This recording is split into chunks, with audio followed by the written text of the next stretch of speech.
आपका SVS online classes में हार्दिक स्वागत है। तो कल हम चर्चा कर रहे थे VBT के बारे में। किसकी बात कर रहे थे? VBT की बात कर रहे थे।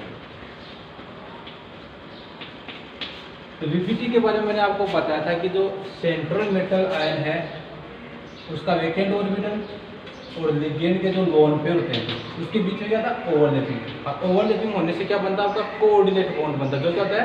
डिस्चार्जिंग होता है। तो इसके बारे में मैंने कल बता दिया था आप लोगों को। अब हमें करना क्या है?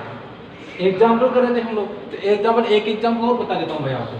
VBT का आपको एक एग्जाम्पल और बताता हूँ, ध्यान से समझना। आपका एक एग्जाम्पल है FeH2O6 2 पॉजिटिव। यह आपका एक संकुल है। आपको कहेगा कि इस संकुल की व्याख्या करनी है, VBT के धातु संकुल की व्याख्या कीजिए। अब आप देखो कि इधर लिगेंड 6 हैं, तो लिगेंडों की संख्या देखने से ही पता चल रहा है आप लोगों को कि इसमें समन्वय संख्या 6 हो गई। तो समन्वय संख्या 6 वालों के लिए तो संकरण 2 ही होते हैं। या तो इसमें D2sp3 संकरण हो सकता है या फिर इसमें sp3d2 संकरण हो सकता है, हाइब्रिडाइजेशन हो सकता है। अब इनमें से होगा कौन सा, वो तो अपने को VBT के धातु की व्याख्या करनी है। तो कैसे करते हैं देखना भाई। सबसे पहला काम मैंने कल आपको बता दी कि इसका ऑक्सीडेशन अंक निकालते हैं Fe का। Fe का ऑक्सीडेशन अंक यहाँ पर कितना आएगा? +2 आएगा। निकाल कर देख लेना। Fe का ऑक्सीडेशन अंक यहाँ पर कितना आएगा? +2 आ गया। फिर Fe का इलेक्ट्रॉनिक विन्यास क्या होता है? 3d6 4s2 यही होता है। D में 6 इलेक्ट्रॉन भरो भाई, 1 2 3 4 और ये 5 हो गए। इसमें से 1 2 3 4 5 ये 6 इलेक्ट्रॉन, ये आ गए आपके 3D के इलेक्ट्रॉन हो गए। 4s में देखो, ये 4s इसमें आपने 2 इलेक्ट्रॉन निकाल दिए। ये तो इसकी हो गई ग्राउंड स्टेट की बात है। अब ये बात कर रहा है Fe2+ की। क्या है? इसके ऑक्सीडेशन स्टेट कितनी है? +2। तो +2 होने से 2 इलेक्ट्रॉन क्या आ गए? वो 2 इलेक्ट्रॉन कहाँ से गए भाई? 4s से 2 इलेक्ट्रॉन बाहर निकल गए, निकालो। 1 2 3 4 5 1 2 3 4 5 ये 6 इलेक्ट्रॉन हो गए 3D में। ये हो गया आपके 4s खाली, वेकेंट हो गया क्योंकि इसमें से 2 इलेक्ट्रॉन आप लोगों ने निकाल दिए थे। ये हो गया। अब आप देखोगे इधर संकुल में लिगेंडों की तरफ, लिगेंड क्या है? दुर्बल। H2 क्या होता है भाई? दुर्बल लिगेंड होता है। तो वही कल वाली बात लिखो दोबारा, क्योंकि H2O एक दुर्बल लिगेंड है। H2O एक दुर्बल लिगेंड है।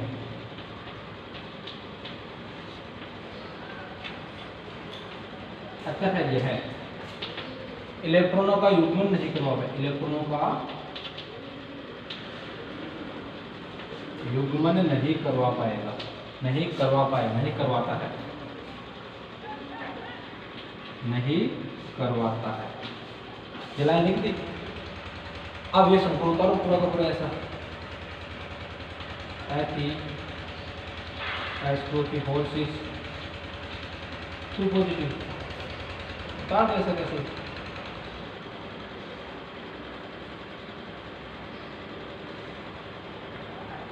एक 2 3 5 हो गए। अब ये लिगेंड दुर्बल है तो इन एलिक्विड इलेक्ट्रॉनों का युग्मन तो यहाँ होगा नहीं, तो ऐसे कैसे उतार दो? 1 2 3 4 5 ये 6 हो गया। ये हो गया आपका 3D का। अब यहाँ पर लिगेंड 6 है तो इस लिगेंड को 6 खाली कक्षक चाहिए, लेकिन अपने पास यहाँ पर कितने खाली कक्षक है? सिर्फ एक खाली कक्षक है। वो कौन सा है? 4s। कौन सा है? 4s। अब आप जानते हैं कि 4s के बाद कौन आता है? 4p भी आता है। ये आपका हो गया 4p। अभी भी खाली कक्षक 4 ही हुए हैं, 2 और चाहिए, तो 4p के बाद 4d आता है। 1 2 3 ये 5 हो गए। ये आपका हो गया 4d। अब अपने को चाहिए कितने खाली कक्षक? 6 खाली कक्षक। ठीक है, तो लिगेंड है जो H2O लिगेंड है वो अपने इलेक्ट्रॉन खाली कक्षकों को देगा। इनको मैं यहाँ से उतार रहा हूँ। ये हो गया आपका इधर H2O अपने इलेक्ट्रॉन इस खाली कक्षों को देगा, उससे संबंध का निर्माण करेगा।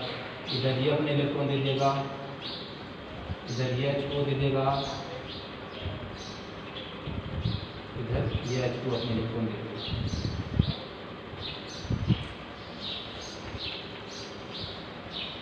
ये देखिए H2 ने अपने इलेक्ट्रॉन दे दिए। अभी इसमें कौन कौन से कक्षक भाग ले रहे हैं? अतिव्यापन में कौन कौन से कक्षक भाग ले रहे हैं भाई? एक तो S कक्षक भाग ले रहा है, 3 P कक्षक भाग रहे हैं, और D कक्षक कितने ले रहे हैं? सर 2 ही भाग ले रहे हैं। बाहर के जो D कक्षक है, अब ये याद रखना भाई, इसमें बाहर के D कक्षक भाग ले रहे हैं, अंदर वाले D कक्षकों ने भाग नहीं दिया है, बाहर वाले D कक्षकों ने क्या किया है? भाग लिया है। ये लो भाई, बाहर के D कक्षकों ने इसमें क्या ले लिया? बाहर ले लिया। अब कौन कौन से आए इसमें? एक तो S कक्षक आया, ये लो, 3 P कक्षक आ गया, sp3, 2 कौन से आ गया? sp3d2 संकरण। तो Fe2 की फोर्स 2 पॉजिटिव संकुल का संकरण कौन सा हुआ? sp3d2 संकरण। ये लो, फिर इसका संकरण हुआ आपका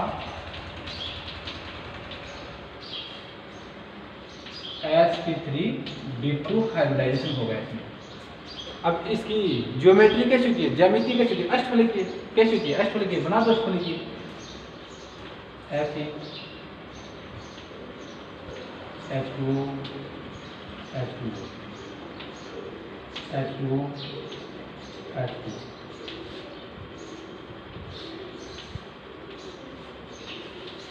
ये हो गया। अब एक ऊपर और एक नीचे, ये H2, ये H2, ये इसकी ज्यामिति हो गई। अब बात करेंगे प्रकृति की। तो प्रकृति के लिए मैंने कल क्या बताया था आपको? यही कहा था ना कि यदि किसी भी संकुल में, यहाँ पर देखना भाई, यहाँ ऊपर वाले में ध्यान में देना, यहाँ पर देखना, ये लाइन जो लिखी है इसके नीचे देखना, यदि यहाँ पर आपको कोई भी अयुग्मित इलेक्ट्रॉन दिखाई देता है तो उस संकुल की प्रकृति कैसी होती है? अनुचुंबकीय। तो यहाँ पर तो एक नहीं 4 अयुग्मित इलेक्ट्रॉन है। कितने अयुग्मित इलेक्ट्रॉन? 4। तो इसकी तो प्रकृति कैसी होगी? अनुचुंबकीय हो गई। प्रकृति हो गई इसकी अनुचुंबकीय। ठीक है। अब इसका चुंबकीय आघूर्ण निकालना है, म्यू का मान। तो म्यू का मान बताया था ना, क्या होता है? म्यू बराबर √n×n+2। ये इसका सूत्र होता है। n का मान रख देना यहाँ पर 4, तो यहाँ पर रखोगे तो कितना आएगा? 4 × 4 + 2, 4 + 2, तो कितना आ जाएगा इसका? √24। कितना आ जाएगा? √24 इसका मान आ जाएगा बोर मैग्नेट्रॉन। जिसका चुंबकीय आघूर्ण हो गया। समथिंग इसका 4.9 आएगा बोर मैग्नेट्रॉन। ये इसका चुंबकीय आघूर्ण हो गया। तो इस संकुल की आपने विभेदी के आधार पर व्याख्या कर दी। तो ऐसे ही क्वेश्चन पूछा जाएगा आपको, कोई भी वो संकुल दे देगा और पूछेगा कि कोई भी संकुल दे देगा, कहेगा कि इसकी विभेदी के आधार पर व्याख्या कीजिए। तो व्याख्या का मतलब वो आपसे संकरण पूछेगा, उसकी ज्यामिति बतानी है, उसकी प्रकृति बतानी है, उसका चुंबकीय आघूर्ण बताना है, और उसमें पूछ सकता है कि उसमें अयुग्मित इलेक्ट्रॉनों की संख्या बताइए। तो उसमें अयुग्मित इलेक्ट्रॉनों की संख्या यहाँ पर कितनी है? 4 है। क्या है? 4। तो इसकी प्रकृति क्या है? परबल अनुचुंबकीय है। क्या? परबल अनुचुंबकीय।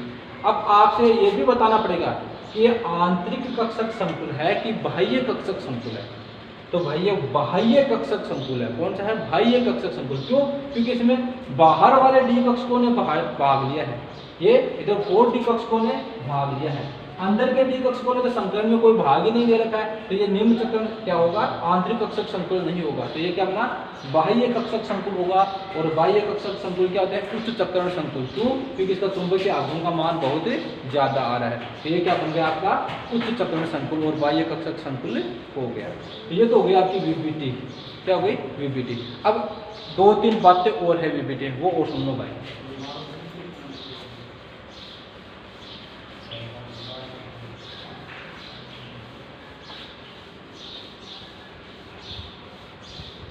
दो बातें हो रही हैं, वो और सुन लो।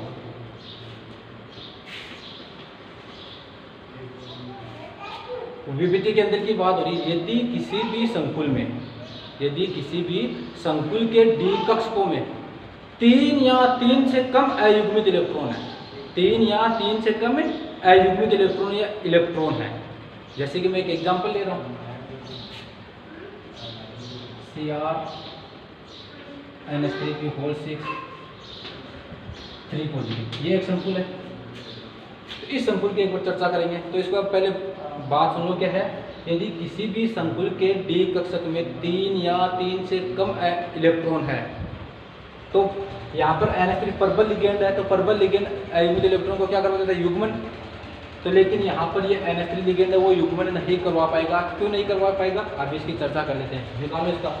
क्रोमियम का ऑक्सीकरण कितना आएगा, ऑक्सीडेशन नंबर +3 आएगा, निकाल लेना कितना आएगा +3। फिर क्रोमियम का इलेक्ट्रॉनिक विन्यास क्या होता है 3d5 4s1, ये इसका इलेक्ट्रॉनिक विन्यास देखो भैया।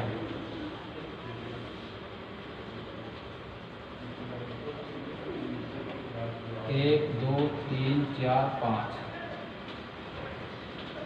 ये 3d5 हो गया, ये आपका 4s1 हो गया। अब क्रोमियम कितनी ऑक्सीडेशन स्टेट है +3 में, Cr3+ का मतलब क्रोमियम में 3 इलेक्ट्रॉन त्याग है, तो 1 इलेक्ट्रॉन तो 4s से निकलेगा क्योंकि इसमें एक है।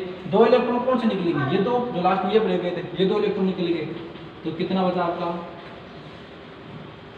1 2 3 5, 1 2 3, और ये आपका 4s वेकेंट हो गया। ये 3d, ये 4s। अब आप देखोगे ये संकुल में देखोगे आप लिगेंड क्या है परबल। तो मैंने क्या बताया था कि परबल लिगेंड होता है भाई, जो क्या करेगा अयुग्मित इलेक्ट्रॉनों को क्या कर देगा, युग्मित कर देगा। लेकिन अभी भी मैंने क्या बताया कि यदि किसी भी संकुल के डी कक्षक में केवल 3 इलेक्ट्रॉन है या 3 से कम इलेक्ट्रॉन है, तो परबल लिगेंड भी दुर्बल क्या नाम है, परबल लिगेंड भी अयुग्मित इलेक्ट्रॉनों का युग्मन नहीं करवा पाएगा। यदि किसी संकुल के डी कक्षक में 3 या 3 से कम इलेक्ट्रॉन है, तो परबल लिगेंड भी अयुग्मित इलेक्ट्रॉनों का युग्मन नहीं करवा पाएगा। क्यों, क्योंकि यहाँ पर जो ये परबल लिगेंड है वो आप किसकी भांति व्यवहार करेगा, दुर्बल लिगेंड का व्यवहार करेगा। किसका व्यवहार करेगा भाई, दुर्बल लिगेंड का व्यवहार करेगा। इसलिए यहाँ पर इन इलेक्ट्रॉनों का युग्मन नहीं होगा। कहीं आप ये NH3 परबल लिगेंड देकर इनका युग्मन करवा दोगे तो ये पॉसिबल नहीं है। ठीक है, यहाँ पर देखोगे NH3 एक परबल लिगेंड है, लिखना तो पड़ेगा आपको। NH3 एक परबल लिगेंड है,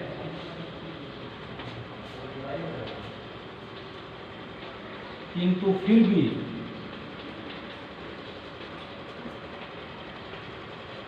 यह इलेक्ट्रॉनों का युग्मन नहीं करवा पाएगा। यह इलेक्ट्रॉनों का युग्मन नहीं करवा पाएगा,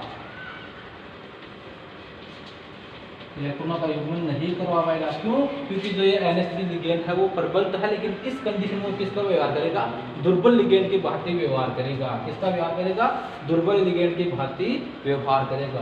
उतार जैसे कैसे संकुल Cr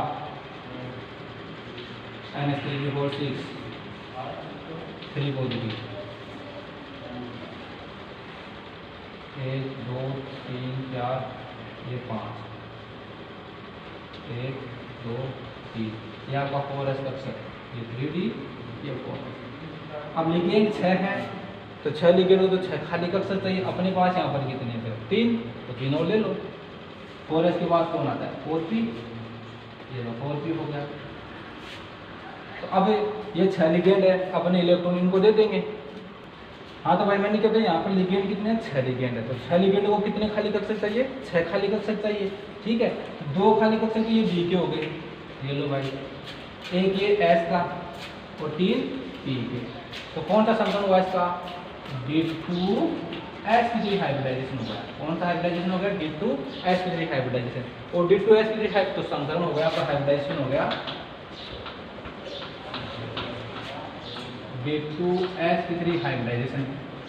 ज्योमेट्री कैसी देखिए, अष्टफलकी बना दो, Fe इधर H2O, इधर H2O,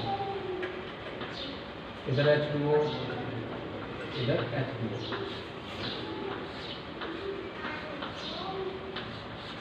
एक तल के ऊपर, एक तल के नीचे, ये इसकी जियोमेट्री हो गई। अब इसकी क्या बतानी है, प्रकृति। तो प्रकृति देखो भाई, इधर 3 अयुग्मित इलेक्ट्रॉन है, तो प्रकृति कैसी हो गई, अनुचुंबकीय। कैसी हो गई भाई, अनुचुंबकीय इसकी प्रकृति हो गई। चुंबकीय गुण निकालोगे तो भाई वही सूत्र है, म्यू बराबर n into N plus two, N का मान कितना रखोगे 3, 3 इंटू 3 प्लस 2 कितना होगा √15, कितना होगा √15।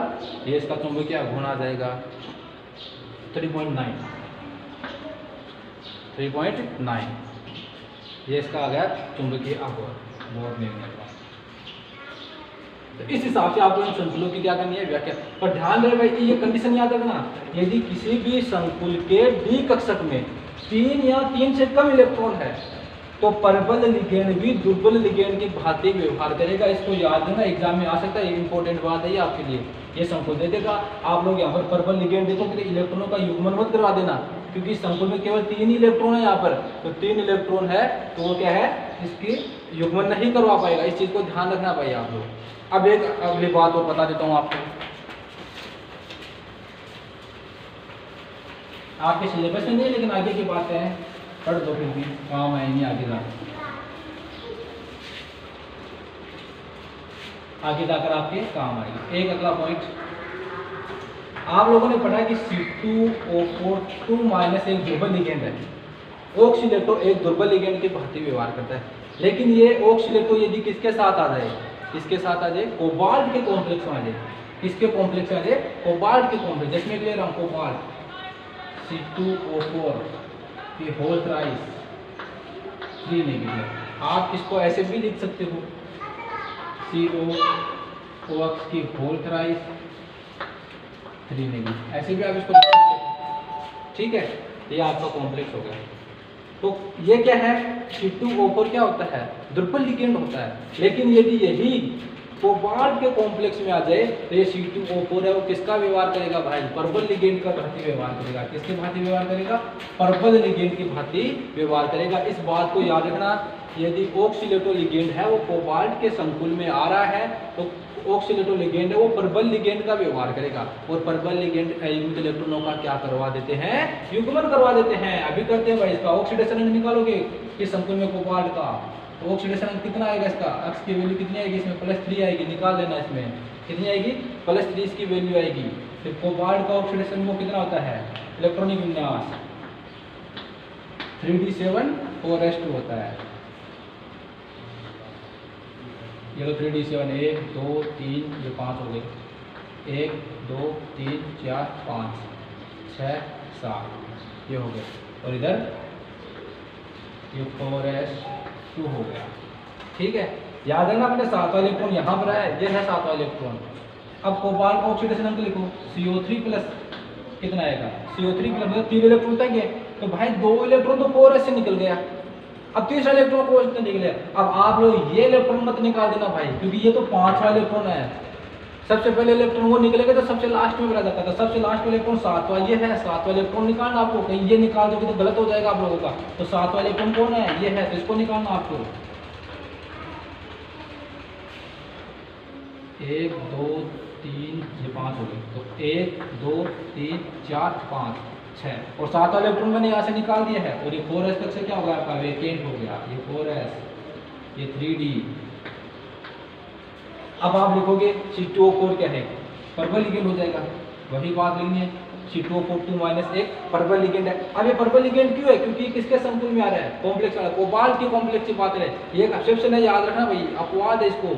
यदि ऑक्सीलेटो लिगेंड कोबाल्ट के कॉम्प्लेक्स में आता है तभी वो परबल लिगेंड का व्यवहार करेगा, अन्यथा वो दुर्बल लिगेंड होता है। इस चीज को याद रखना। तो ये क्या है, वही लाइन लिखनी है, C2O4 कोबाल्ट के कॉम्प्लेक्स में है, अतः यह परबल लिगेंड का व्यवहार करेगा और अयुग्मित इलेक्ट्रॉनों का युग्मन करवा देगा। वो लाइन आपको यहाँ पर लिखनी है। फिर वो कॉम्प्लेक्स उतारो, CO C2O4 होल थ्राइस 3-। अब ये क्या करेगा, याद में इसके ऊपर वो लाइन लिखनी है आप लोगों को, 1 2 3 ये 5 हो गए। ठीक है, अब यहाँ पर ये अयुग्मित इलेक्ट्रॉन का क्या करवाएगा, वो युग्मन करवा देगा। ये तो इतने हैं, ये इलेक्ट्रॉन कहाँ आएगा, यहाँ पर, ये इलेक्ट्रॉन कहाँ आएगा, यहाँ पर, ये लीजिए यहाँ पर आ गए, ये आपका 4s का हो गया। कितने लिगेंड है भाई यहाँ पर, अब आप तो देखोगे कि यहाँ पर कितने लिगेंड है, 3 ही लिगेंड है। कितने लिगेंड है, 3। लेकिन आपको ये भी हो ना कि ऑक्सीलेटो द्विदंतुक लिगेंड है भाई, कितने लिगेंड है, द्विदंतुक लिगेंड। तो एक द्वितंतुक लिगेंड को दो उपसहसंयोजक बंध बनाता है, तो मतलब इसको 2 खाली कक्षक चाहिए। तो 3 द्वितंतुक लिगेंड को कितने खाली कक्षक चाहिए? 6 खाली कक्षक चाहिए। कितने खाली कक्षक चाहिए? 6 खाली कक्षक चाहिए। 6 खाली कक्षक चाहिए इसको। तो ठीक है, तो 3 को कितने चाहिए? 6 खाली। तो यहाँ पर कितने? 3। तो ये तो आपका 3D, ये आपका 4S, ये आपका 4P हो जाएगा। याद रखना, ये द्वितंतुक लिगेंड है। एक द्वितंतुक लिगेंड 2 उपसहसंयोजक बंध बनाता है। तो 3 द्वितंतुक लिगेंड कितने उपसहसंयोजक बंध बनाएगा? 6 उपसहसंयोजक बंध। तो 3 द्वितंतुक लिगेंड को कितने खाली कक्षक चाहिए? 6 खाली कक्षक चाहिए। कितने चाहिए? 6। तो 1 2 3 4 5 6 हो जाएगा। अभी अपने इलेक्ट्रॉन इसको दे देगा। ठीक है, दे देगा। तो ये हो गया। अब इसमें कौन कौन सा संकरण हो जाएगा? जब भाई 2D के, 1S के और 3P के। तो कौन सा संकरण हो जाएगा? D2sp3 hybridisation. कौन सा? D2sp3 हाइब्रिडाइजेशन हो जाएगा इसका। D2sp3 हाइब्रिडाइजेशन की वो क्या है? ज्योमेट्री अष्टफलकीय। तो कैसे बनाओगे शंकु की ज्योमेट्री? देख लेना। CO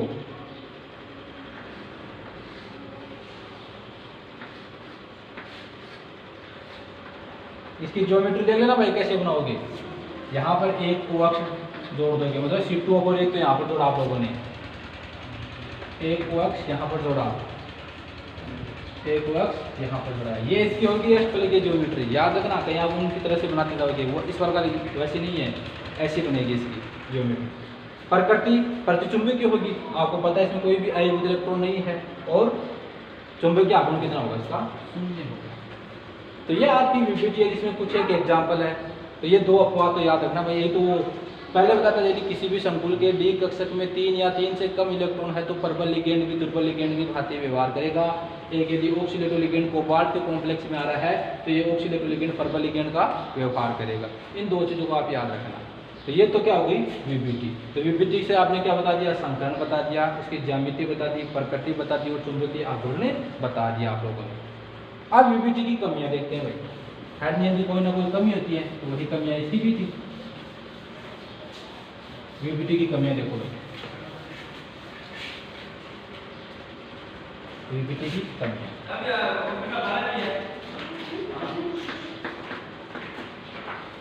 हमने बताया था कि इसमें कुछ आंतरिक कक्षक संकुल व बाह्य कक्षक संकुल होते हैं, लेकिन विभिटी कभी भी यह नहीं बताती है कि कौन सा संकुल आंतरिक कक्षक संकुल होगा और कौन सा कक्षक बाह्य कक्षक संकुल बनेगा। इस बात की व्याख्या कौन नहीं कर पाता है? विभिटी नहीं कर पाता है। याद रखना, कौन सा कक्षक आंतरिक कक्षक संकुल बनेगा और कौन सा संकुल बाह्य कक्षक संकुल बनेगा, इस बात की व्याख्या कभी भी विभिटी नहीं कर पाएगा।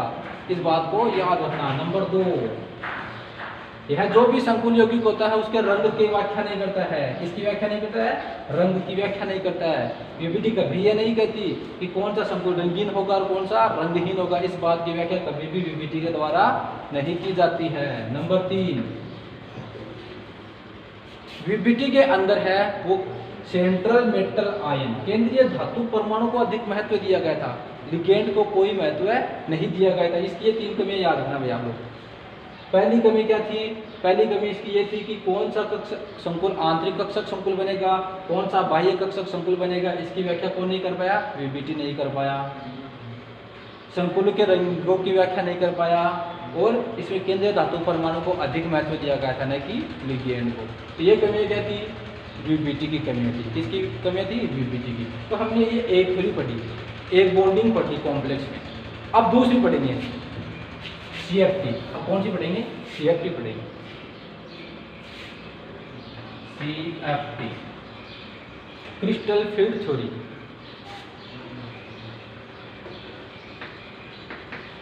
क्रिस्टल फील्ड थ्योरी, क्रिस्टल क्षेत्र सिद्धांत। क्रिस्टल क्षेत्र सिद्धांत। तो सबसे पहले बात है CFT दी किसने थी? एक बेथे नाम का एक वैज्ञानिक आता है, साइंटिस्ट आता है, बेथे नाम का। तो ये थ्योरी किसने दी? बेथे नाम के एक वैज्ञानिक ने दी थी। अब ये CFT क्या कहती है? तो विभिटी ने तो क्या बताया था? विभिटी ने तो ये कहा था कि सेंट्रल मेटल आयन और लिगेंड के बीच में क्या होता है? ओवरलैपिंग होता है, अतिव्यापन होता है। क्या होता है? उसमें तो अतिव्यापन पाया जा रहा था, लेकिन CFT में है कभी भी सेंट्रल मेटल एटम और लिगेंड के बीच में अतिव्यापन नहीं पाया जाता। ये अतिव्यापन की कोई जानकारी नहीं देता है। ये क्या कहता है, CFT क्या कहती है, CFT यही कहती है कि जो आपका सेंट्रल मेटल आयन है M, इसको मैं M से डिनोट कर रहा हूँ, केंद्रीय धातु परमाणु M है, वो क्या है, धनावेशित है। क्या है, धनावेशित है, ठीक है ना। और लिगेंड क्या होगा आपका, ऋणावेशित होगा। क्या होगा, लिगेंड आपका ऋणावेशित होगा। सेंट्रल मेटल आयन को तो इसने क्या माना, धनावेशित माना। लिगेंड को क्या माना जाता है, ऋणावेशित माना जाता है। क्या माना जाता है, ऋणावेशित। तो एक पर पॉजिटिव चार्ज है, एक पर नेगेटिव चार्ज है, तो ये दूसरे को क्या करेंगे, अट्रैक्ट करेंगे। क्या करेंगे भाई, अट्रैक्ट। और अट्रैक्ट करेंगे तो ये क्या हो जाएगा, स्थिर विद्युत आकर्षण बल हो जाएगा। क्या हो जाएगा, स्थिर विद्युत आकर्षण बल। तो CFT क्या कहती है, CFT यही कहती है कि लिगेंड और केंद्रीय धातु परमाणु के मध्य क्या पाया जाता है, स्थिर विद्युत आकर्षण बल पाया जाता है, जिसमें केंद्रीय धातु परमाणु को धनावेशित माना जाता है और लिगेंड को क्या माना जाता है, ऋणावेशित माना जाता है। अब आप लोगों के दिमाग में तो एक क्वेश्चन आया होगा कि लिगेंड कोई जरूरी थोड़ी होता है कि ऋणावेशित है, लिगेंड तो उदासीन भी होते हैं। लिगेंड तो क्या होता है, उदासीन भी होता है। अब इनके बीच में आकर्षण बल कैसे हुआ, ये उदासीन है, ये धनावेशित है, तो इनके बीच में वो आकर्षण कैसे पाया जाता है। तो ध्यान देना भाई, H2O क्या है, उदासीन है। जैसे ये देखना, H2O क्या होता है, H प्लस व OH माइनस नहीं होता है भाई, ये तो होगा ना, H प्लस और OH माइनस, ये तो है H2O। तो इसमें जो ये ऋणावेशित सिरा है, ये क्या है, डाइपोल बन गया भाई। इधर अब ये क्या बन गया, डाइपोल बन गया, इधर द्विध्रुव बन गया। तो इसका जो ये ऋणावेशित सिरा है वो किसकी तरफ रहेगा, वो किसकी तरफ रहेगा भाई, लिगेंड केंद्रीय धातु परमाणु की तरफ रहेगा। किसकी तरफ रहेगा, केंद्रीय धातु परमाणु की तरफ रहेगा। तो याद रखना, उदासीन लिगेंड हमेशा द्विध्रुव की भांति व्यवहार करता है। वो कैसे करता है, मैंने आपको बताया दिया था, ये H प्लस OH माइनस है, तो इसका जो ऋणावेशित सिरा है वो केंद्रीय धातु परमाणु की तरफ होता है। इस चीज को आप लोग याद रखोगे, ठीक है। हाँ, तो ये क्या हो गया, केंद्रीय धातु परमाणु और लिगेंड के बीच में क्या पाया जाता है, स्थिर विद्युत आकर्षण बल पाया जाता है। क्या पाया जाता है, स्थिर विद्युत आकर्षण बल पाया जाता है। अब आप जानते हैं कि केंद्रीय धातु परमाणु के जो डी कक्षक होते हैं, क्या होते हैं, केंद्रीय धातु परमाणु के डी कक्षक। अब डी कक्षक कितने होते हैं, 5 होते हैं। कितने होते हैं, 5। तो ये तो होते हैं ना, 5 बनाए थे VBT में, 1 2 ये 5 होते हैं। कितने कक्षक हो गए, 5। अब कौन कौन से थे, 5 कौन कौन से थे, याद रखना भाई। लेंथ क्लास में पढ़ी थी आपने, D X Y, D Y Z, D Z X, D X X Y, Y X Y और डी जेड एक्स वाई। ये 5 कक्षक होते हैं। अब इन पांचों कक्षों की ऊर्जा एक समान होती है। पांचों कक्षों की ऊर्जा क्या होती है, बराबर। जब इन पांचों कक्षकों की ऊर्जा बराबर होती है, इसे हम क्या बोलते हैं, डीजेनरेट ऑर्बिटल। क्या बोलते हैं, डीजेनरेट ऑर्बिटल। समभ्रंश कक्षक बोलते हैं। क्या बोलते हैं, समभ्रंश कक्षक बोलते हैं। समभ्रंश का मतलब जिनकी ऊर्जा क्या होती है, समान होती है। जिनकी ऊर्जा क्या होती है, समान। तो इन पांचों डी कक्षकों की ऊर्जा क्या होती है, समान। तो इसको हम क्या बोलते हैं, समभ्रंश कक्षक बोलते हैं। लेकिन जैसे ही इन डी कक्षकों के पास कौन आता है, लिगेंड आता है। कौन आता है भाई, लिगेंड आते हैं। तो लिगेंड आता है तो इन पांचों डी कक्षों की ऊर्जा क्या हो जाती है, अलग अलग हो जाती है। कुछ है कि ज्यादा हो जाती है, कुछ है कि क्या हो जाती है, कम हो जाती है। तो इनकी ऊर्जा क्या हो गई, विभाजित हो गई। ये डी कक्षक क्या हो गए, विपाटित हो गए। ठीक है, तो वो अभी आपको समझाएंगे कि किस प्रकार से विपाटित होते हैं। तो एक बार दोबारा सुन लेना। बेथे ने क्या बताया कि केंद्रीय धातु परमाणु को धनावेशित माना व लिगेंड को ऋणावेशित माना। इन दोनों के बीच में किस प्रकार का आकर्षण बल पाया जाता है, स्थिर विद्युत आकर्षण बल पाया जाता है। ठीक है, फिर यदि लिगेंड उदासीन है तो उसको क्या है, उसका ऋणावेशित सिरा है वो केंद्रीय धातु परमाणु की तरफ विन्यासित रहता है। अब डी कक्षक तो उनके 5 कक्षक होते हैं, 5 आकर देते हैं। उन पांचों डी कक्षकों की ऊर्जा क्या होती है, एक समान। अतः उसे हम क्या बोलते हैं, समभ्रंश कक्षक बोलते हैं। क्या बोलते हैं, समभ्रंश कक्षक कहते हैं। लेकिन जैसे ही इन पांचों डी कक्षकों के पास कौन आता है, लिगेंड आते हैं। कौन आते हैं भाई, लिगेंड आते हैं। तो इन पांचों डी कक्षकों की ऊर्जा क्या हो जाती है, दो अलग अलग क्षेत्रों में बंट जाती है। वो कैसे बढ़ती है वो अभी आपको समझाएंगे। अब आज आपको मैं एक ही बताऊंगा, आपके दो संकुल, एक अष्टफलकीय संकुल और एक चतुष्फलकीय संकुल। इन दोनों में हम क्या पढ़ेंगे, CFT पढ़ेंगे। तो पहला मैं बता रहा हूं आपको अष्टफलकीय संकुल में। पहला है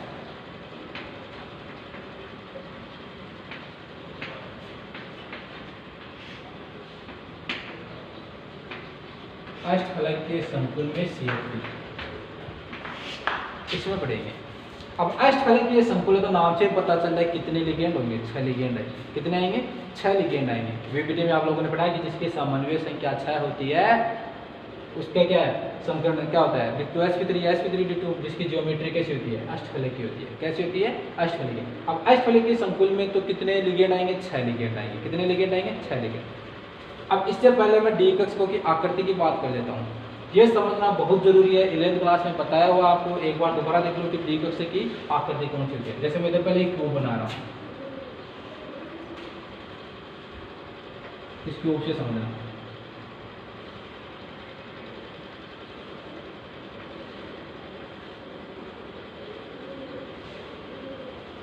ये मैंने एक क्यूब बना दिया भाई, ठीक है। अब देखना इसको मैं आगे बढ़ा दूंगा। तो ये तो कौन सी हो गई आपकी एक्स एक्सिस, कौन सी हो गई? एक्स एक्सिस मान लेना है इसको तो। और जो ये है इसको थोड़ा नीचे ले लेना इधर, ठीक है। ये हो गई आपकी जेड एक्सिस मान लो, और ये है इसको थोड़ा आगे और बढ़ा देना, ये हो गई आपकी वाई एक्सिस। क्या हो गई?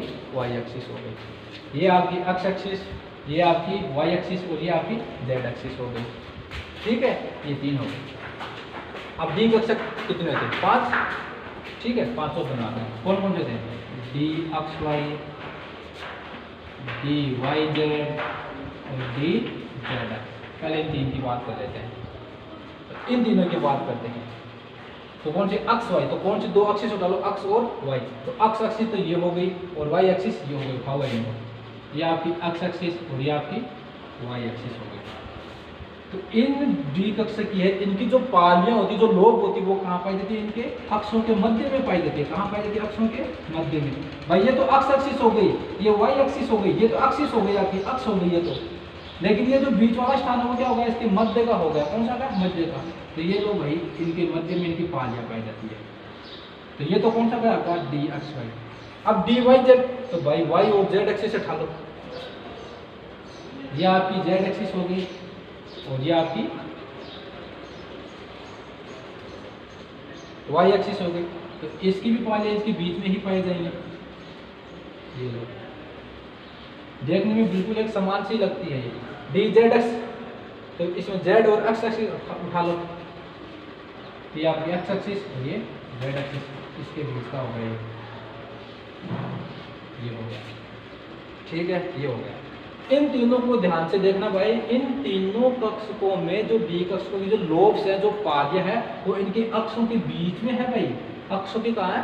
बीच में। अक्षों के ऊपर नहीं है, ये यहाँ पर नहीं बनाया मैंने, ये अक्षों के ऊपर नहीं बनाया मैंने, काम है अक्षों के बीच में बनाया। कहाँ बनाया? अक्षों के बीच में बनाया है। ये 3 कक्षक हो गए। अब 2 कक्षक और बचे, उनके ऊपर बना देता हूँ।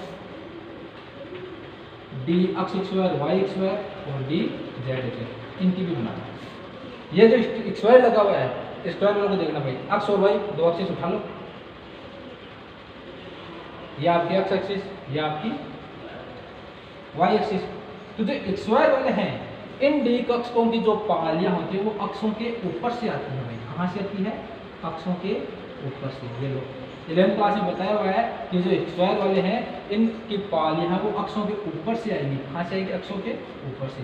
इसी प्रकार इसकी देख लो, ये लो भाई, इसमें क्या आ रही है? अक्षों के ऊपर से आ रही है। इसी प्रकार डी जेड स्क्वायर, इसमें तो कौन आएगा? जेड एक्सिस उठा लो, ठीक है। और इसमें क्या है? इस प्रकार से यहाँ पे इस प्रकार से। इसका मतलब क्या है? ये इसके चारों तरफ चक्कर काट रहा है। क्या कर रहा है? चारों तरफ चक्कर काट रहा है। ये Z axis D Z square हो गया, ठीक है। तो ये इनकी आकृति याद रखना, और ये याद रखना D X Y Y Z और जेड एक्सिस में क्या होता है?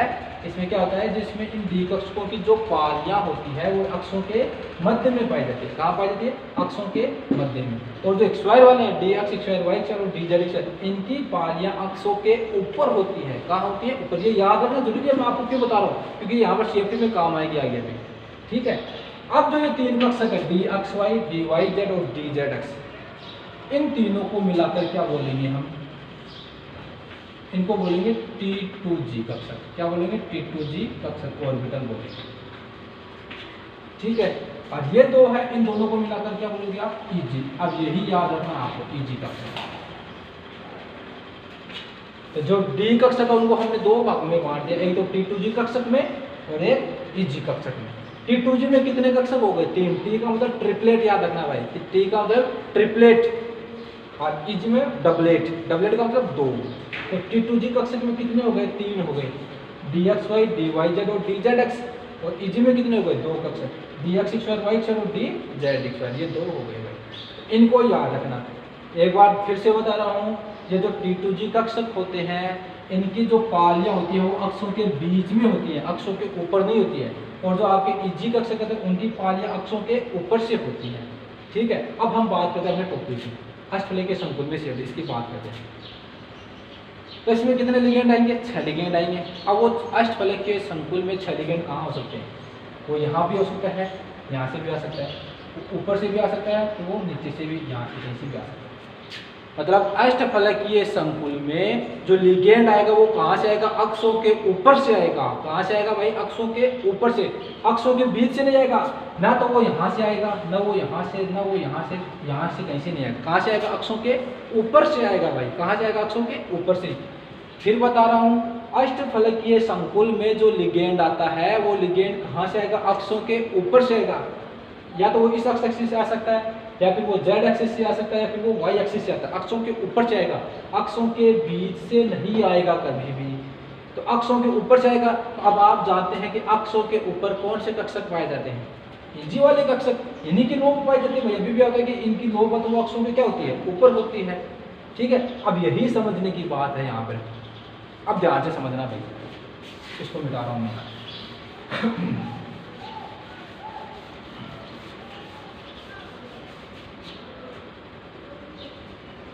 एक बार वो दोबारा बनाते हैं क्यों?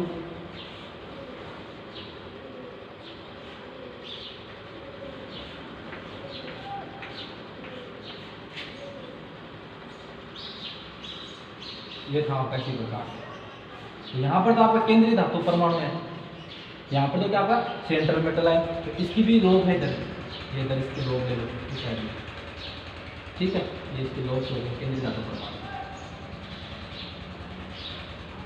अब जो लिगेंड आएगा वो भी कहाँ से आता है? अक्ष एक्सिस से। सपोज करो मैं इस लिगेंड, ये लिगेंड है, ये इस अक्ष एक्सिस से आ रहा है। कहाँ से आ रहा है? अक्ष एक्सिस से आ रहा है, अक्ष अक्ष पर आ रहा है। ठीक है, तो इस लिगेंड के पास इलेक्ट्रॉन है इधर, और यहाँ पर केंद्रीय धातु परमाणु इसके पास भी इलेक्ट्रॉन है। ठीक है, तो अब आप ये बताओ, ये सोचो कि इस इलेक्ट्रॉन और इस इलेक्ट्रॉन के बीच में ज़्यादा प्रतिकर्षण होगा। जो यहाँ पर जो बीच में जो पालियाँ थी, जो T2G कक्षक की जो पालियाँ थी, उनके बीच में ज़्यादा प्रतिकर्षण लगेगा। तो सिंपल सी बात है भाई, ज़्यादा प्रतिकर्षण किस में लगेगा? इनके बीच में लगेगा। किनके बीच में लगेगा? इनके बीच, क्योंकि ये लिगेंड है वो अक्षों के ऊपर से आ रहे हैं। अब लिगेंड के बीच में कौन आ रहा है? ये अक्ष एक्सिस वाले पालियाँ आ रही है, ये आ रहे हैं कक्षक। तो ये कक्षक ज़्यादा प्रतिकर्षित होंगे बजाय इनके जो अक्षों के बीच, T2G कक्षकों के बीच में। तो जो कक्षक ज़्यादा प्रतिकर्षित होते हैं उनकी ऊर्जा क्या हो जाती है? ज़्यादा। जो कम प्रतिकर्षित उनकी ऊर्जा क्या होती है? थोड़ी कम होती है। तो ज़्यादा प्रतिकर्षित कौन हुए भाई? Eg कक्षक प्रतिकर्षित हुए कि नहीं हुए? क्योंकि Eg कक्षकों की पालियाँ अक्षों के ऊपर होती है। कहाँ होती है? अक्षों के ऊपर। तो Eg कक्षक ज़्यादा प्रतिकर्षित होंगे तो इनकी ऊर्जा क्या हो गई? ज़्यादा। T2G कक्षक कम प्रतिकर्षित तो इनकी ऊर्जा क्या हो गई? कम हो गई। तो यही फिलोसॉफी है, यही समझना है हमें यहाँ पे। एक बार दोबारा बता रहा हूँ, अष्टफलकीय संकुल में जो लिगेंड आता है वो अक्षों के ऊपर से आएगा। वो यहाँ से भी आ सकता है, वो यहाँ से भी आ सकता है, वो यहाँ से भी आ सकता है, कहीं से भी आ सकता है। कहीं से भी आए वो, जैसे अक्ष एक्सिस पर आते इस लिगेंड का जो ये लोब है, ये पाली, इसमें इलेक्ट्रॉन है। यहाँ पर जो केंद्रीय धातु परमाणु के जो ये कक्षक है इसमें भी इलेक्ट्रॉन है। तो ये इलेक्ट्रॉन इस इलेक्ट्रॉन को प्रतिकर्षित करेगा ज़्यादा, इसकी तुलना में यहाँ पर जो अक्षों के बीच में यहाँ पर जो पालियाँ पाई जाती है जो T2G कक्षक है उनकी तुलना में। तो Eg कक्षक ज़्यादा प्रतिकर्षित होंगे किसकी तुलना में? T2G कक्षक की तुलना में। ठीक है, तो ये याद रखना। तो T2G कक्षक ज़्यादा प्रतिकर्षित हुए तो इनकी ऊर्जा क्या हो गई? ज़्यादा।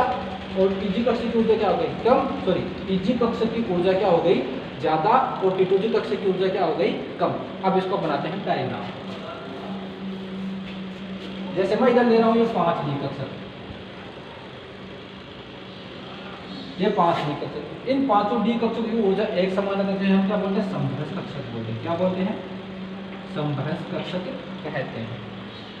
ठीक है। अब जैसे ही इनके पास लिगेंड आते हैं, कौन आते हैं, लिगेंड आते हैं, तो लिगेंड आएगा तो इनकी ऊर्जा क्या होगी, विपाटित। एक बार मैं इसको थोड़ा सा ऊपर और ले जाऊंगा यहाँ से। अब यहाँ पर एक बार पुनः 5 डी कक्षक बना दिया आपने, ठीक है, ये आपने 5 डी। अब यहाँ पर कौन आएगा, लिगेंड। कौन आ रहा है इनके पास, लिगेंड आ रहा है। तो जैसे ही इनके पास लिगेंड आएगा तो आपने देखा है कि लिगेंड आते ही कुछ कक्षक ऊपर ज़्यादा प्रतिकर्षित होंगे, कुछ कक्षक कम प्रतिकर्षित होंगे। अब ज़्यादा प्रतिकर्षित कौन होंगे, कम प्रतिकर्षित कौन हो गए, आपको पता ही चल गया, ठीक है। तो जैसे मैं ये दिखा रहा हूँ इधर, D X Y, D Y Z, D Z X, ये हो गया D X square Y square, और ये हो गया डी जेड स्क्वायर, ये हो गए। मतलब ये दो कक्षक तो हो गए आपके ईजी वाले, और ये दो कक्षक हो गए आपके K2G वाले।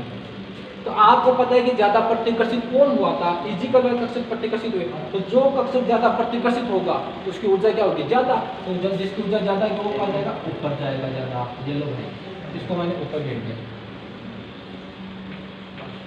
ये मैंने यहाँ पर दो कक्षक बना दिए, इजी कक्षक है, कौन से, इजी।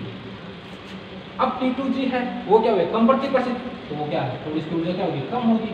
ये दो मैंने यहाँ पर दिखा दिया, ये हो गया आपके T2G। ध्यान रखना भाई, ये क्या है, इसको थोड़ा जैसे आगे बढ़ाओगे याद रखना, ये जो मैंने आगे जो रेखा खींची है, T2G कक्षक इस रेखा के हमेशा नीचे होनी चाहिए, और EG कक्षक इस रेखा के ऊपर होनी चाहिए। इस चीज को जरा ध्यान रखना, कहीं आप इनके पास ही बना दोगे तो वो गलत हो जाएगा डायग्राम आपका। ये क्या हो गया, क्रिस्टल क्षेत्र विपाटन हो गया। क्या हो गया, क्रिस्टल क्षेत्र विपाटन। क्रिस्टल क्षेत्र विपाटन हो गया, ठीक है। ये अष्टफलकीय संकुल में क्रिस्टल क्षेत्र विपाटन हो गया, ठीक है। तो देखो जैसे ही लिगेंड आए तो लिगेंड आते ही डी कक्षकों में क्या होगा, विपाटन हो गया। ये EG वाले ऊपर चले गए, T2G वाले नीचे चले गए, तो ये क्या कहलाएगा, आपका क्रिस्टल क्षेत्र विपाटन कहलाता है। लिगेंड की उपस्थिति के कारण डी कक्षक है वो क्या हो गए, इनकी जो समरसता वो क्या हो गई, खत्म हो गई, जिसे क्या बोलते हैं, क्रिस्टल क्षेत्र विपाटन बोलते हैं। और इनके बीच का जो ऊर्जा अंतराल है भाई, कितना है, ऊर्जा अंतराल, उसको हम किससे डिनोट करते हैं, डेल ओ से डिनोट करते हैं। किससे डिनोट करते हैं, डेल ओ। ओ का मतलब ऑक्टाहेड्रल, मतलब अष्टफलकीय, या फिर 10 DQS की यूनिट होती है, 10 DQS की यूनिट होती है, ये याद रखना भाई, ठीक है। ये ऑक्टाहेड्रल या 10 DQS को रिप्रेजेंट करते हैं, याद रखना आप लोग। अब इसी को हम क्या बोलते हैं, CFSE बोलते हैं। क्या बोलते हैं, CFSE, crystal field splitting energy, crystal क्षेत्र विपाटित ऊर्जा, क्रिस्टल क्षेत्र विपाटित ऊर्जा कहते हैं इसको, ठीक है। तो आपसे पूछे तो क्या बोलोगे आप, बता देना। लिगेंडों की उपस्थिति के कारण डी कक्षकों की समरसता खत्म हो गई, जिससे वो दो ऊर्जा स्तरों में बट गए, जिसे हम क्या बोलते हैं, क्रिस्टल क्षेत्र विपाटन कहते हैं। और इन दोनों के बीच का जो ऊर्जा अंतर है वो क्या कहलाता है, CFSE कहलाती है। क्या कहलाती है, CFSE कहलाती है। अब जो इतना इतना है वो तो इतना होगा अपना +6DQ, और जो नीचे वाला वो क्या, नीचे गया, इसकी ऊर्जा क्या हुई है, कम। वो कितनी कम हुई, -4DQ। कितनी हो गई, -4DQ। ध्यान से सुनना भैया, प्लस जो की एक कक्षक की है, ये इस एक कक्षक की प्लस जो की ऊर्जा है, तो 2 की कितनी हो गई, +12 हुई कि नहीं हुई, +12 ऊर्जा हो गई। अब जो नीचे गया -4DQ, ये एक कक्षक की है, तो 3 की कितनी हो गई, -12DQ हुई कि नहीं हुई। तो +12 और -12 के तो नेट कितना आता है, 0 ही आएगा। नेट कितना आएगा, 0 ही आता है, ठीक है। तो ये आपने क्या बना दिया, अष्टफलकीय संकुल में क्रिस्टल क्षेत्र विपाटन कर दिया। एग्जाम में क्वेश्चन ये आएगा कि अष्टफलकीय संकुल में क्रिस्टल क्षेत्र विपाटन को समझे, वो उसका डायग्राम में, तो ये इसका डायग्राम होगा इसी प्रकार से बनाना है। यहाँ पर आपने 5 कक्षक दिखाए, फिर 5 कक्षकों के ये यहाँ दिखाए, इनके पास लिगेंड आता है, तो लिगेंड आते ही क्या होंगे, 2 ऊर्जा स्तरों में बढ़ जाएंगे, एक EG में बढ़ेगा, एक T2G में चला जाएगा।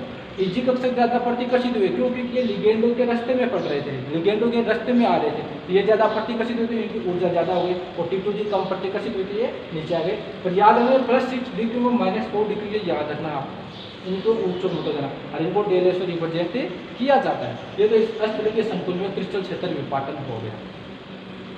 अब फिर आपको कहेगा कि इसमें इलेक्ट्रॉन भरने हैं, इसमें क्या भरना अपने को, इलेक्ट्रॉन भरने हैं। तो वो इलेक्ट्रॉन कैसे भरा जाता है, ये भी और समझ लो भैया। आपको कोई संकुल दे देगा, आप इसमें इलेक्ट्रॉन भरने तो देखना। अभी भी जो मैंने आपके ये बनाए थे, देखिए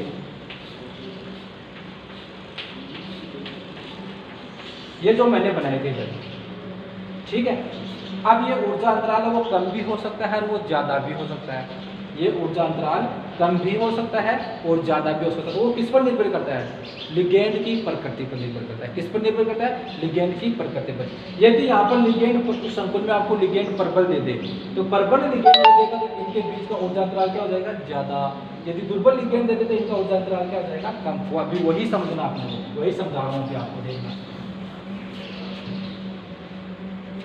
आपको दो संकुल दे रहा हूँ मैं इधर, FeH2 की होल 6 2 पॉजिटिव, एक इधर है FeCN6 और माइनस। ये दो संकुल है भाई, एक में दुर्बल लिगेंड है, एक में प्रबल लिगेंड है। दोनों ही अष्टफलकीय हैं क्योंकि 6 लिगेंड है दोनों में, ठीक है। अब इन दोनों में अपने को इलेक्ट्रॉन बनने हैं भाई। इसका भी इलेक्ट्रॉन क्या है? 3d6 है, ये भी 3d6 कॉन्फ़िगरेशन, दोनों में 3d6 में है। इसका भी +2 ऑक्सीडेशन है, इसका भी +2 ऑक्सीडेशन है, तो 4s वाले इलेक्ट्रॉन तो यहाँ से निकल जाएंगे।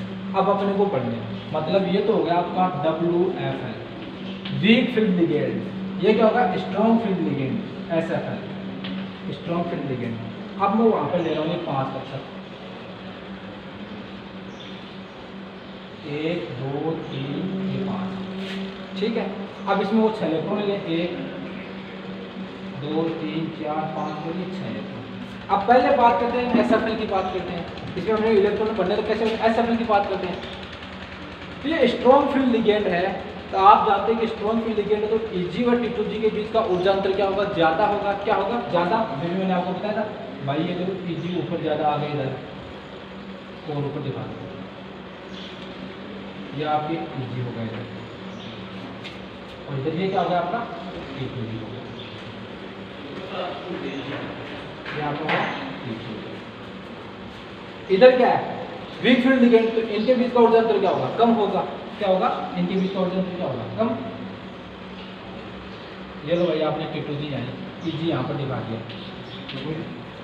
और ये T2G यहाँ पर हो गया, ये Eg यहाँ पर, ये T2G यहाँ पर हो गया, ठीक है। इनके बीच का ऊर्जा अंतर कम है, इनके बीच का ऊर्जा अंतराल क्या है? ज़्यादा है, ठीक है। याद रखना चाहिए, चल रहा है, ठीक है। अब इसमें इलेक्ट्रॉन बढ़ते हैं D6, तो सबसे पहले इलेक्ट्रॉन उसमें भरा जाता है जिसकी ऊर्जा क्या होती है? कम। तो ऊर्जा तो T2G कक्षा की ही कम है, तो पहला इलेक्ट्रॉन ये आ गया, दूसरा ये आ गया, तीसरा इलेक्ट्रॉन ये आ गया। ये 3 तो भर दिए भाई हम लोगों ने। अब बात करते हैं चौथे इलेक्ट्रॉन की, कि वो चौथा इलेक्ट्रॉन यहाँ पर आएगा कि यहाँ पर जाएगा। सोचने की बात है कि चौथा इलेक्ट्रॉन यहाँ पर आएगा कि यहाँ पर आएगा। तो आप लोग जानते हैं कि भाई चौथा इलेक्ट्रॉन है वो यहाँ से यहाँ तक जाएगा, तो इसको काफ़ी दूरी तय करनी पड़ेगी, काफ़ी ऊर्जा खर्च करनी पड़ेगी। वो यहाँ से यहाँ तक जाएगा तो इसको काफ़ी ऊर्जा क्या करनी पड़ेगी? खर्च करनी पड़ेगी। तो इतनी ऊर्जा इनके पास होती नहीं है, तो ये क्या करेगा? यहाँ जाने की बजाय कहाँ आएगा? यहीं पर आएगा। कहाँ आएगा भाई? एक सिंपल सी बात है, जैसे सपोज करना भाई मैं हूँ अपने मालूम में यहाँ पर कोई एक रूम लेकर रह रहा हूँ इस जगह, और यहाँ पर मैं 5000 किराया दे रहा हूँ इस घर वाले को, इस रूम वाले को, ठीक है। अब मेरा कोई पड़ोसी आ गया, वो भी रहना चाहता है, ठीक है। अब जब वो मेरे पास आएगा तो मैं उसको तो यही कहूँगा कि भाई मैं 5000 रुपये किराया देता हूँ, तो 2500 तू दे दे, 2500 मैं देता हूँ, यहाँ रह लेंगे दोनों जने, ठीक है। अब वहीं इसी घर से 2 किलोमीटर दूर एक दूसरा मकान है, वहाँ जाएगा तो वो भी कहेगा इसको 5000 रुपये देने।